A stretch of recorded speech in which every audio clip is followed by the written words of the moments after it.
Well, Ryan Reynolds' newest action comedy, Free Guy, won this weekend's box office, grossing $26 million in ticket sales.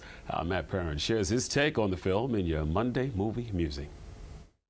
Welcome to another Monday. With 3 new releases in theaters this weekend, we had one that surprised by beating expectations by $10 million. I enjoyed the original Don't Breathe, but I wasn't really interested in a sequel where the bad guy from the first appears to be the new protagonist. I'm sure Respect is great, but when a new Ryan Reynolds movie hits theaters, then I have to check that out. In a world of sequels and remakes, it's refreshing to see an original screenplay, especially one that allows Ryan Reynolds to have fun with it.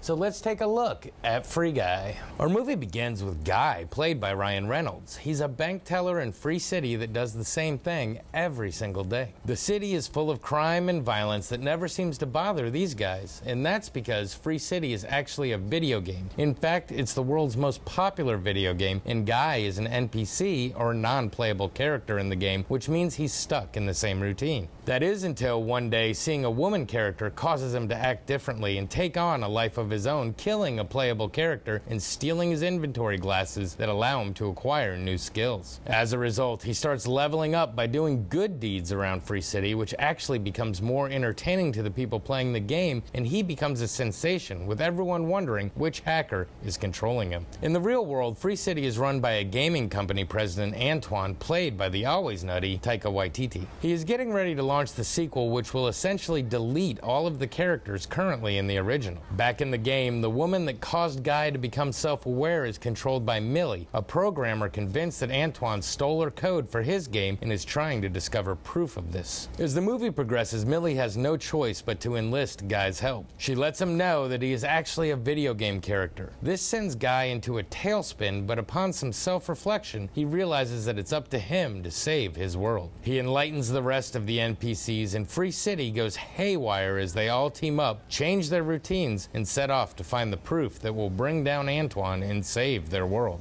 Antoine rushes to stop the revelation, and we as the audience get to watch the crazy antics as they unfold. So, what to say about this one? First off, I was surprised sitting in the theater at how many kids were in there running around, and then the first trailer came on for an animated movie, and I actually checked my ticket to make sure I was in the right theater. I was.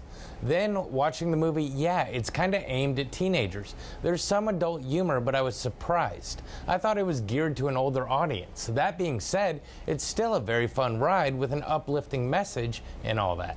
My main problem is how much is given away in the trailers. Most of the fun stuff you've already seen, that is until the last 30 minutes, which is all stuff you haven't seen in the previews. And there's an MCU reference in there that had me absolutely cracking up. So yeah, it's enjoyable, just don't go in expecting Deadpool, even though there is also a Deadpool reference in there. It's a really fun concept, and the cast sells it. Ryan Reynolds and Jodie Comer play really well off each other, and you can't help but root for both of them. Waititi is as over the top as ever, but you wouldn't want anything less. And of course, Joe Keery from Stranger Things kills it as well.